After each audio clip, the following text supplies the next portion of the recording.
Argentina is a football powerhouse with a legacy that's hard to match, yet in recent years they've been a target of intense criticism. From allegations of racism to their often fiery, in-your-face style on the pitch, many are asking if Argentina's national team has crossed the line from passionate to problematic. But is the backlash they're facing really deserved, or are they just victims of their own intensity?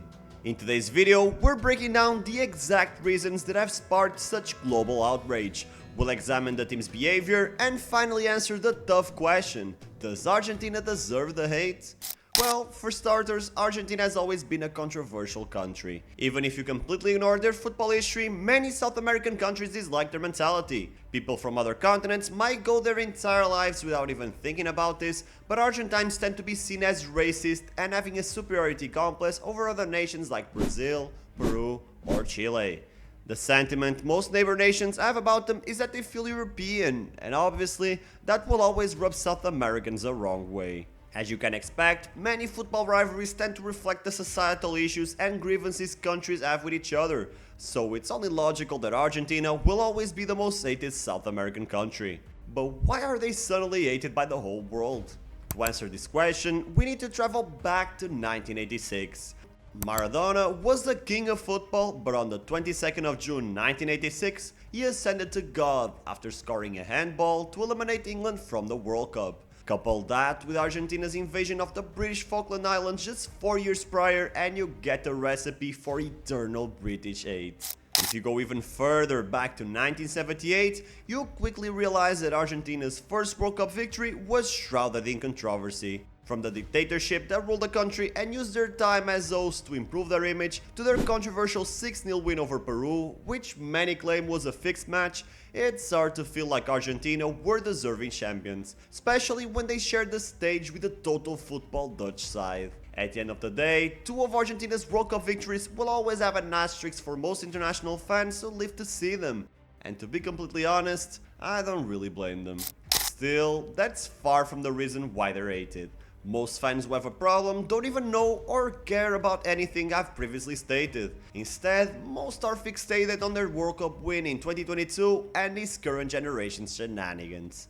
Look, unlike their previous World Cup wins, I thoroughly believe they deserve to win in 2022.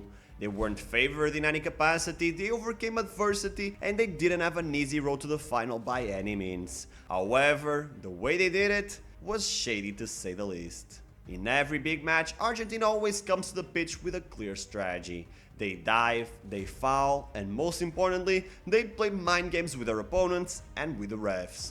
Their goal is to get inside the opponent's head and cause them to act irrationally, and as a consequence, commit mistakes that will earn them yellows. That way, not only are the opponents easier to predict and counter, but they will also be conditioned until the final whistle. That's exactly what happened against the Netherlands in the quarters, but honestly, I don't really care. I get them. If it's legal and will raise your chances of winning a match or a trophy, then go ahead. Just don't expect everyone to love you after that. Emi Martinez was also a big factor in those mind games. Since Argentina has been in multiple penalty shootouts, fans worldwide have had a front row seat to Martinez shenanigans, and once again, you can't expect everyone to just applaud his antics. It might work, and I don't blame him for using it, but to a neutral or an opponent, it just looks like a douchebag. Plus, they're not gracious in victory. Remember the "Que miras bobo" incident? Valverde just wanted to calmly talk to Messi, and the Argentine forward showed zero humility.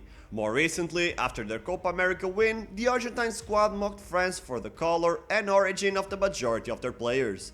At this point, if you find a way to defend this, then you need to think about becoming a lawyer, because that was just out of nowhere. They weren't playing France, heck, France wasn't even in Copa America. It was just mocking for the sake of it. And those are the logical reasons behind all the hate that Argentina receives. Except that hate isn't logic. And there is one big factor, despite being completely absurd, that far outweighs anything that I've stated already. Actually, not one, but two factors: Diego Maradona and Lionel Messi. There are many adjectives to describe these two legends, but the best way to do it is to simply say that they're most likely in your top 5 best players of all time. But here's the thing, for every fan who worships them, there's someone who can't stand them. Maradona, with his larger-than-life personality and the infamous hand of God, is as polarizing as they come. He's a legend, no doubt, but his antics on and off the field have always sparked intense debate. Then there's Messi, arguably the greatest player of all time, but also a lightning rod for criticism. For every Messi fan, there's a Ronaldo fan ready to argue why Messi doesn't deserve the top spot. This rivalry isn't just about two players, it's about two styles, two legacies, and two continents. And when Messi puts on that Argentina jersey, all that hate, all those rivalries get funneled straight towards the team. It's not just about what happens on the pitch, it's about the emotions, the tribalism, the need to defend your hero at all costs. So yes, Argentina gets hate for a lot of reasons, some fair, some less so, but Maradona and Messi, they're the fuel on the fire.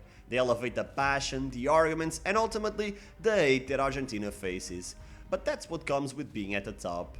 When you have two of the greatest players ever in your corner, you're going to get as much hate as you get love.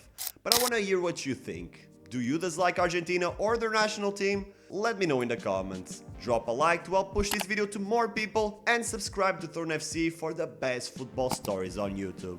Thank you for watching and I will see you in the next one.